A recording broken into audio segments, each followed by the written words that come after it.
Kita tahu bahwa Tuhan membenci kemunafikan. Ibadah kita kepada Allah akan menjadi sia-sia bila kita melakukannya dengan kesalehan yang palsu. Saya akan share 3 hal tentang kesalehan yang palsu. Yang pertama, kesalehan yang hanya di bibir. Kesalehan yang tidak dari hati kita yang mengasihi Allah, tapi hanya sekedar lip service. Kita melakukannya karena rutinitas agama. Matius 15 ayat ke-8. Bangsa ini memuliakan aku dengan bibirnya, padahal hatinya jauh daripadaku. Percuma mereka beribadah kepadaku, sedangkan ajaran yang mereka ajarkan ialah perintah manusia. Yesus berkata bahwa percuma mereka beribadah kepadaku. Kenapa Yesus mengajar kepada kita bahwa ibadah kita akan jadi sia-sia? Adalah ketika kita memuliakan Tuhan hanya sebatas di bibir, padahal hati kita jauh daripada Tuhan, dan ajaran yang kita ajarkan adalah perintah manusia, bukannya kebenaran firman Tuhan. Saya ingin mengingatkan bahwa ibadah yang sejati itu lahirnya dari hati. Tuhan adalah Tuhan yang menyelidiki hati dan batin orang, bukan hebatnya penampilan, bukannya keren khotbah yang kita sampaikan. Yeremia 17 ayat 10 berkata, "Aku Tuhan yang menyelidiki hati, yang menguji batin, untuk memberi balasan kepada setiap orang setimpal dengan tingkah langkahnya, setimpal dengan hasil perbuatannya." Seringkali ibadah yang kita lakukan hanya karena kewajiban, bukan karena kerinduan. Tuhan ingin ketika kita melakukan ibadah kita, itu keluar dari hati yang mengasihi Tuhan, karena kita rindu bersekutu dengan Tuhan, bukan hanya sekedar untuk menjalankan kewajiban, lip service. Apa yang Yesus maksud dengan ajaran yang diajarkan adalah perintah manusia. Matius 15 dengan judul perikop perintah Allah dan adat istiadat Yahudi. Ayat yang pertama berkata begini, "Kemudian datanglah beberapa orang Farisi dan ahli Taurat dari Yerusalem kepada Yesus dan berkata, 'Mengapa murid-muridmu melanggar adat istiadat nenek moyang kita? Mereka tidak membasuh tangan sebelum makan.' Tapi jawab Yesus kepada mereka, 'Mengapa kamu pun melanggar perintah Allah demi adat istiadat nenek moyangmu? Sebab Allah berfirman, hormatilah ayahmu dan ibumu, dan lagi, siapa yang mengutuki ayahnya atau ibunya pasti dihukum mati.' Ayat kelima, tetapi kamu berkata, barang siapa berkata kepada bapaknya atau kepada ibunya, 'Apa yang ada padaku yang dapat digunakan untuk pemeliharaanmu sudah digunakan untuk persembahan kepada Allah,' orang itu tidak wajib lagi menghormati bapaknya atau ibunya. Dengan demikian firman Allah kamu nyatakan tidak berlaku demi adat istiadatmu sendiri. Hai orang-orang munafik, benarlah nubuat Yesaya tentang kamu. Bangsa ini memuliakan aku dengan bibirnya, padahal hatinya jauh daripadaku. Percuma mereka beribadah kepadaku, sedangkan ajaran yang mereka ajarkan ialah perintah manusia." Lalu Yesus memanggil orang banyak dan berkata kepada mereka, "Dengar dan camkanlah,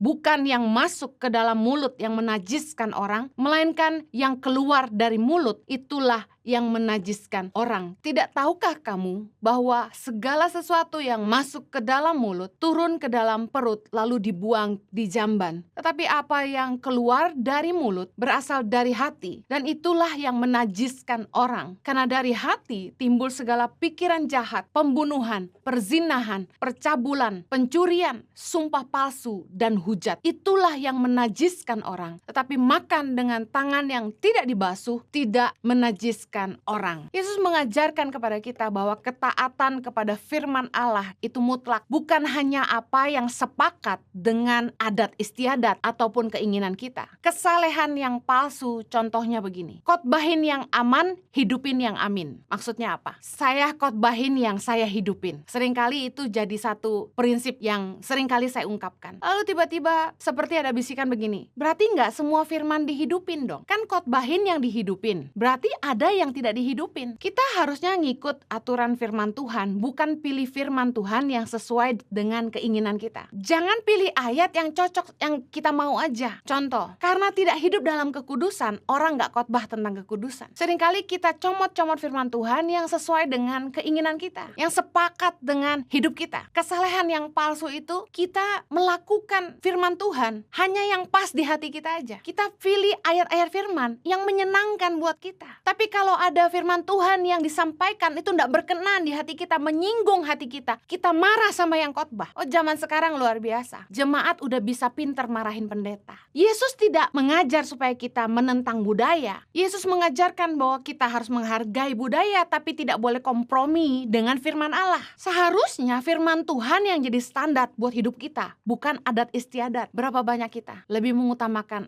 adat istiadat daripada kebenaran firman Allah. Yesus menegaskan bahwa bukan urusan cuci tangan sebelum makan yang bikin najis, tapi apa yang keluar dari hati kita. Karena dari hati timbul segala pikiran jahat, pembunuhan, perzinahan, percabulan, pencurian, sumpah palsu, dan hujat.